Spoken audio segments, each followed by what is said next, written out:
오늘 새벽 기도 끝나고 강단에 이제 정리하느라고 제가 있는데, 우리 지혜가 얼마나 그냥 마음이 너그러냐면 목이 아프대요. 제가 모기약을 좀 수준 높은 얘기를 알아듣겠어요?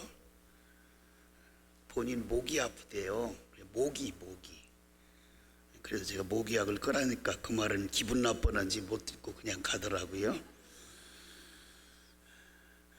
자, 오늘은 은혜 위에 은혜, 이런 제목으로 말씀을 선포하겠습니다. 학자들이 이렇게 말해요. 우리 몸에 있는 혈관의 길이가 12만 킬로미터래요. 지구를 한 바퀴 도는데 4만 킬로미터라고 하잖아요. 그러면 우리 혈관 길이가 지구를 3바퀴 도는 길이만큼 돼요. 그런데 그 긴 길이를 가진 혈관 속에 피가 한 바퀴 도는데 45초가 걸린답니다. 얼마나 경이롭고 신비로워요. 얼마 전이에요. 우리 목사님들, 동기 목사님들 단톡방에 긴급 기도를 요청한다는 이런 글이 올라와 있어요. 어느 목사님 초등학교 다니는 외손주가 학교에 갔는데 학교에서 쓰러졌대요. 그래서 가까운 병원으로 이송했다가 서울대학병원에 이송돼서 뇌수술을 받고 있으니까 급하게 기도해달라, 그런 기도의 요청이었어요.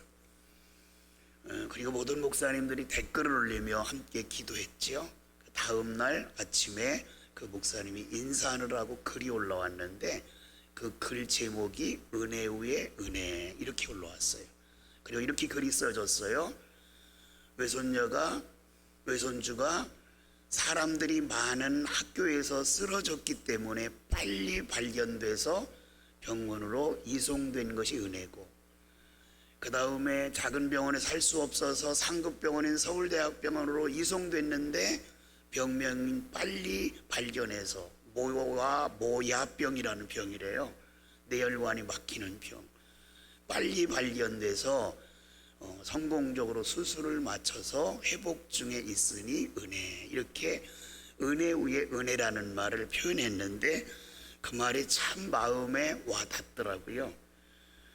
자, 사도 요한은 은혜 위에 은혜, 이 말씀을 오늘 본문을 하면서 말씀을 통해서 우리에게 은혜를 강조했어요. 은혜라는 말, 헬라어 카리스는 받을 만한 자격이 없는 자에게 아낌없이 베풀어진 호의, 이것을 은혜라고 그렇게 말하거든요. 근데 요한이 예수 그리스도를 소개하면서 오늘 본문에 은혜 위에 은혜, 이렇게 말씀했어요. 자, 이 은혜 위에 은혜라고 하는 것을 어떤 신학자가 이렇게 설명했더라고요. 바닷가에 가면 파도가 계속 밀려오잖아요. 바로 그런 모습이 은혜 위에 은혜다. 하나님의 은혜는 단회적으로 임하는 것이 아니라 하나님의 자녀에게 끊임없이 공급되는 것이 하나님의 은혜이기 때문에 은혜 위에 은혜다, 그렇게 주석을 해놨어요. 자, 하나님께서 우리에게 주신 은혜가 왜 은혜 위에 은혜인지 오늘 살펴보면서 말씀의 은혜를 받고자 합니다. 첫째는 말씀이신 예수님께서 우리를 만나시기 위해 우리와 똑같은 모습으로 오셨기 때문에 은혜예요. 14절 말씀을 보세요. 말씀이 육신이 되어 우리 가운데 거하심에. 자, 사도 요한은 예수님을 우리에게 소개하는데 요한복음 1장부터 요한복음 1장 16절까지 예수님에 대해서 소개하면서 예수라는 이름은 한 번도 안 써요. 그리고 1장 1절에는 뭐라고 써요? 예수님을 말씀이라 이렇게 써요. 말씀. 태초에 말씀이 계시니라. 예수님은 언제부터 계셨어요? 2000년 전에 이 땅에 오셨지만 예수님은 성부, 성자, 성령 하나님이 동일하신 하나님이기 때문에 태초부터 영원부터 계셨다. 그래서 태초에 말씀이 계시니라, 이렇게 1절에 설명을 하고 있어요. 그 다음에 3절에서는 예수님은 그 말씀은 창조주시다. 우주 만물을 창조하실 때 성부 하나님과 더불어서 했다. 그 다음에 4절에서는 예수님 안에 영원한 생명이 있다. 그 예수님은 빛이시다. 이렇게 설명을 해주고 있어요. 자, 우리와 똑같은 인간의 모습으로 영원한 생명이요 빛이신 예수님께서 세상에 오셨기 때문에 그분을 요한복음 1장 12절에 보면 우리 마음 가운데 영접하면 우리에게는 하나님의 자는 권세가, 하나님의 자녀가 되는 권세를 주신다, 이렇게 말씀했어요. 성경을 통해서 보면 구약 시대부터 사람들은요 하나님을 보기를 정말 소망했어요. 모세도 하나님을 보기를 원했거든요. 그때 출애굽기 33장 20절에 하나님께서 이렇게 말씀하세요. 나를 보고 산 자가 없다. 나를 볼 수가 없다. 하나님을 보여줘야 되는데 볼 수가 없어요. 자, 태양은 하나님의 피조지요, 창조물이죠. 근데 태양은 빛이세요. 빛이에요. 근데 그 태양빛도 우리가 똑바로 못 봐요. 근데 빛의 근원이신 하나님을 감히 우리가 볼 수 있을까요? 못 봐요. 그래서 볼 수 없다는 거예요. 욥도 욥기 42장 5절에 보면 하나님 좀 제 눈으로 보게 해주세요, 이렇게 간절히 간청했어요. 요한복음 14장 8절에 보면 빌립도 예수님에게 예수님 제 눈으로 하나님을 좀 보게 해주세요, 이렇게 간청을 했어요. 그런데 하나님은 볼 수 없다고 성경은 여러 번 강조하고 있어요. 사도 바울도 디모데전서 6장 16절에 오직 가까이 가지 못할 빛에 거하시고 어떤 사람도 보지 못하셨고 볼 수도 없는 이시다. 하나님은 우리 눈으로 볼 수 없어요. 빛이시기 때문에 볼 수 없어요. 하나님은 신이시기 때문에 어떤 형상으로 나타날 수가 없기에 우리의 눈에 보이지가 않아요. 사도 요한도 요한일서 4장 12절에 어느 때나 하나님을 본 사람이 없으되, 이렇게 말했어요. 예수님께서도 요한복음 6장 46절에 이를 아버지를 본 자가 있는 것이 아니라 오직 하나님에게서 온 자만 아버지를 보았느니라. 그럼 뭔 말이죠? 하나님에게서 온 자가 누구예요? 예수 그리스도시죠. 그분만이 하나님을 보았다는 거예요. 그래서 우리 모두는 하나님을 볼 수가 없어요. 그러면서 요한복음 6장 9절에 예수님께서 이 땅에 오신 목적을 이렇게 말해요. 나를 본 자는 아버지를 본 거다. 그러니까 하나님을 우리에게 보여주시기 위해서 사람의 모습을 입으시고 이 땅에 오신 분이 예수 그리스도세요. 그것이 하나님의 은혜예요. 그래서 우리가 예수님을 보았다고 하는 것은 하나님을 보았다는 것과 똑같습니다. 자, 예수님께서 육신의 모습으로 이 땅에 오신 것은 궁극적으로 우리를 죄에서 구원하기 위해 오셨지만 우리에게 보여주시기 위한 목적도 있음을 말씀하고 있어요. 그러니까 말씀이신 예수님께서 여러분과 저를 만나기 위해서 육신의 몸을 입으시고 이 땅에 오신 것이 은혜다, 이것을 말씀을 하고 있습니다. 두 번째는 독생자의 영광을 본 것이 은혜예요. 14절 중간 다시 보세요. 우리가 그의 영광을 보니 아버지의 독생자의 영광이요 라고 했어요. 자, 우리가 예수 그리스도에게서 어떤 영광을 보았단 말인가요? 독생자의 영광을 보았다 그랬잖아요. 그 영광은 하나님께서 사랑하신 영광이에요. 이 영광을 강조하기 위한 용어가 바로 뒤에 나오는 독생자라는 용어예요. 이 독생자라는 용어를 언어학적으로 해석하면 독자, 이렇게 해석되죠. 독자. 그런데 독자는 어느 가정이나 있을 수 있잖아요. 그죠? 우리 가운데도 독자가 있는 가정들이 있잖아요. 요즘은 좀 아이들도 조금 나니까 독자들이 늘어나고 있어요.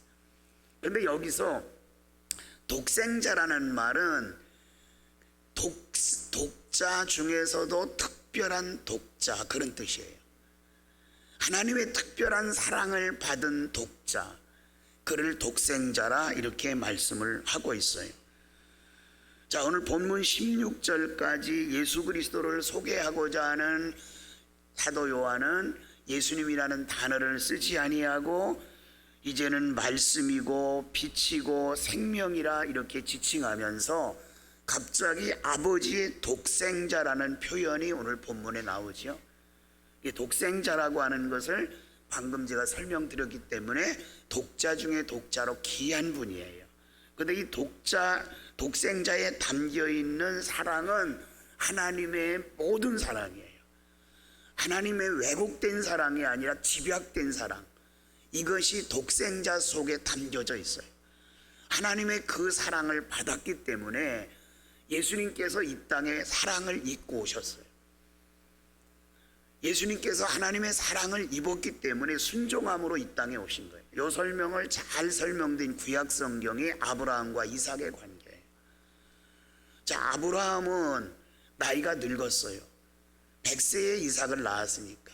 그런데 이삭이 모리아산에서 제물로 아브라함에 의해서 하나님께 드려질 때 나이를 학자들은 15세 정도, 16세 정도로 봐요.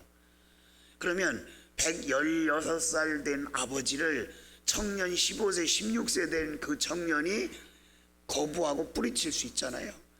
그런데 창세기 22장에 보면 아버지가 줄로 묶을 때도 칼로 치려고 제단에 올려놓을 때도 이삭은 반항하지 아니하고 전적으로 순종해서 제물이 돼요. 바로 이런 모습이 이삭에게서 무엇이 지금 풍기냐면 자기 자신은 아버지에게서 극진한 사랑을 받았기 때문에 아버지가 내게 어떤 짓을 해도 나는 그 사랑에 보답하는 일에 순종하는 길이다, 이것을 보여주는 거예요. 마찬가지로 하나님의 사랑을 받은 예수 그리스도, 독생자로 이 땅에 오신 예수 그리스도는 하나님을 사랑하기 때문에, 하나님의 사랑을 입었기 때문에 순종함으로 이 땅에 오셨다, 이것을 강조하고 있어요. 하나님의 영광은 지속적이며 찬란합니다. 하나님의 영광은 예수 그리스도를 우리가 생각하는 순간에 계속 보여지고 보여지는 거예요. 내가 하나님을 사랑하고 있고 하나님의 사랑을 받고 있을 때 그 영광을 경험하게 되는 거죠. 그래서 독생자의 영광, 이것을 우리가 보게 됐기 때문에 은혜 위에 은혜다, 그렇게 말씀하고 있어요. 세 번째는 은혜와 진리가 충만한 것이 은혜예요. 다시 14절 하반절 보세요. 은혜와 진리가 충만하더라. 자, 이런 충만이라는 뜻이 무슨 뜻일까요? 차서 흘러 넘치도록, 그런 뜻이에요. 그냥 바닥에 깔려 있는 것이 아니라 차고 넘치도록 은혜가 있는 거예요. 은혜만 있는 것이 아니에요. 진리도 그랬다는 거예요. 본문 16절에 보세요. 그걸 강조하기 위한 말씀이 한 말씀 기록되어 있어요. 자, 우리가 다 그의 충만한 데서 받으니 은혜 위에 은혜로라. 자, 이 은혜 위에 은혜라는 말을 아까 제가 바닷가에 갔을 때 파도가 계속 밀려오는 것처럼 하나님의 은혜는 우리를 향하여 계속 부어진다는 거예요. 이것이 은혜예요. 엄격한 의미에서 보면요, 우리 주님은 은혜를 나누어 주시는 분이 아니에요. 은혜를 주시는 분이 아니에요. 우리가 은혜 받았다 그러니까 이 은혜가 주님께서 주셨기 때문에 받는 것으로 알지만, 엄밀하게 보면 예수님 자체가 은혜이고 예수님 자체가 진리예요. 그러니까 우리가 아침에 태양이 뜨면 햇빛을 피할 수 없잖아요. 태양이 떠서 날씨가 밝아졌는데 우리가 어떻게 햇빛을 피하겠어요? 고작 피한다 그러면 실내에 있든지 안막으로 치든지, 그래도 햇빛은 계속 빛은 우리에게 힘이 하나마 비치게 돼 있잖아요. 이게 충만한 예수 그리스도 안에 우리가 있게 되면 은혜가 내게로 햇빛이 비치듯이 저절로 흘러 들어오는 거예요. 이것을 깨달은 자만이 그것이 은혜로 알고 크게 깨달은 자만이 은혜 위에 은혜라, 이렇게 고백을 할 수 있는 거예요. 하나님의 은혜는 예수 그리스도를 통해서 끊임없이 여러분과 저에게 흘러 들어와요. 은혜 위에 은혜. 늘 이런 은혜를 사모하는 여러분과 제가 되기를 바라요. 주님은 은혜와 진리를 전달해 주는 창구가 아니에요. 우리는 주님께서 은혜 주시기 때문에 받는 것이 아니라 늘 은혜 곁에, 주님 곁에 있으면 저절로 은혜가 샘물처럼 솟아나기 때문에 우리의 몸에 가랑비에 옷이 젖듯이 계속 은혜가 임하는 거예요. 그런 은혜를 하나하나를 생각하면 너무 귀한 거예요. 아까 제가 어떤 책을 통해서 우리 혈관의 길이가 12만 킬로라고 그랬잖아요. 지구를 3바퀴 돌 만큼 길다 했잖아요. 여러분과 저의 몸에 똑같은 혈관이 있는데 그 혈관이 45초에 한 번씩 전체 혈액이 뱅뱅 돌고 있는데 만약에 어느 한 곳이 탁 막히면 우리는 쓰러져 죽을 수밖에 없죠. 보이지 않아요. 그런 하나님은 계속 우리에게 은혜를 베풀고 계시는 거예요. 혈관이 뱅뱅 돌도록, 피가 돌도록 이것을 은혜를 베풀어 주시는데 어떤 분은 깨닫고 어떤 분은 깨닫지 못해요. 깨닫는 자에게 은혜 위에 은혜라는 고백이 나오는 거고, 깨닫지 못하는 자는 하나님의 은혜가 임하지 않았다고 생각하는 거예요. 그러나 여러분, 하나님의 은혜는 끊임없이 우리에게 임해요, 공급돼요. 이것을 알 수 있는 여러분과 제가 되길 바라요. 많은 사람이 오해를 해요. 은혜 받았다, 뭐 은혜 충만하다, 그러니까 은혜 받은 것은 어떤 신비한 현상이나 경이로운 체험만이 은혜인 줄 알아요. 그러나 그런 것이 은혜가 아니에요. 은혜라고 하는 것은 주님의 능력이 내게 전이되는 것이 은혜예요. 하나님은 능력을 가지고 있죠. 주님은 능력을 가지고 있어요. 말씀이 육신이 되어 이 땅에 오셨다. 말씀은 살아있는 생명이죠. 그런 살아있는 생명, 그 능력이 내게 전이되는 것이 은혜이기 때문에 여러분과 저는 끊임없이 하나님의 은혜가 전달되고 내게 전달되고 있다는 걸 알아야 돼요. 여러분, 꽃과 식물이 아름다워도 빛이 없으면 다 죽어요. 빛은 생명이에요. 빛을 받기 때문에 살아갈 수가 있어요. 죽어가는 화분도 창가에 이렇게 내놓으면 다시 소생하잖아요. 왜? 빛은 생명이기 때문에. 빛이신 하나님께서, 빛이신 예수님께서 여러분과 저에게 새 생명을 공급하시는 것, 이것이 하나님의 은혜예요. 주님의 심령, 즉 주님의 마음, 아가페 같은 사랑이 넘치는 것이 은혜예요. 본문 17절 말씀에 보면 은혜 이야기를 하다가 갑자기 모세와 율법 이야기를 사도 요한이 해요. 자, 17절 보세요. 율법은 모세로 말미암아 주어진 것이요 은혜와 진리는 예수 그리스도로 말미암아 온 것이라. 자, 지금 이 말씀을 읽고 있는, 듣고 있는 대상 가운데 대부분의 사람들이 그 당시에 유대인들이었어요. 유대인들에게는 율법이 전부예요. 유대인들에게는 모세가 최고예요. 그런데 율법과 모세는 은혜를 줄 수 없다는 것을 설명하는 거예요. 그것이 17절 말씀이에요. 은혜라고 하는 것은 오직 예수 그리스도를 통해서만 전해진다. 율법은 잣대와 같아서 우리가 잘잘못을 가려낼 수 있는 것이 율법의 기준이라면, 율법은 구원을 주신 하나님의 능력이 아니에요. 우리가 살아갈 수 있는 윤리요 도덕을 가리키는 것이 율법이고 방향을 제시하는 건 율법이에요. 그러나 은혜는 예수 그리스도를 통해서만 우리에게 주어져요. 성경을 기록한 사람들을 약 40명으로 봐요. 자, 그들에게 은혜를 줍니까? 은혜를 못 줘요. 사도 바울이나 모세와 같은 능력 있는 하나님의 일꾼들이 우리에게 은혜를 줄까요? 은혜를 줄 수 없어요. 그들은 하나님의 은혜, 예수 그리스도의 은혜를 우리에게 전달해 주는 일꾼인 거예요.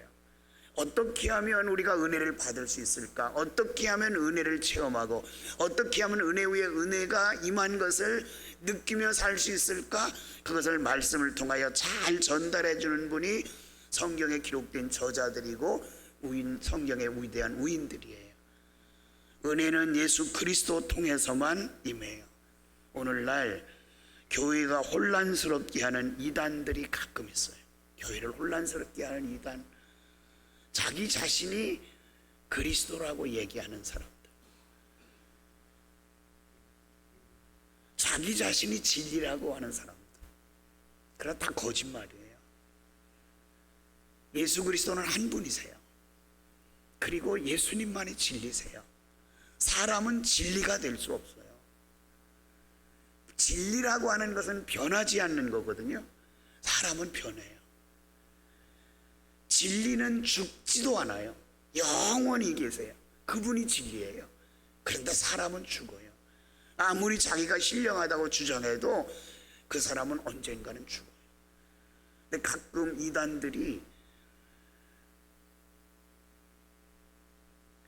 이단자들이 죽어요. 죽으면 그 종교가, 이단교회가 없어질 줄 알았는데 희한하게 없어지지 아니하고 다른 후계자가 생겨서 그 종교를, 이단 종교를 이어가요. 정말 아이러니한 거잖아요. 미혹의 영에 미혹되면 거짓이 진짜같이 보여요. 거짓이. 여러분 요한복음 8장 44절에 보면 마귀는 거짓의 아비라 그랬잖아요. 그러면 그 아들 딸들이 우리들인 거예요. 마귀의 뜻을 따라 살면, 거짓말하면. 근데 그 거짓말을 하는데 우리는 양심의 가책을 느끼잖아요. 왜? 우리 가운데는 성령이 계시니까. 거짓말하면 양심의 가책을 느껴요. 그런데 양심의 가책을 느끼지 않는 사람들이 마귀의 자녀인 거예요.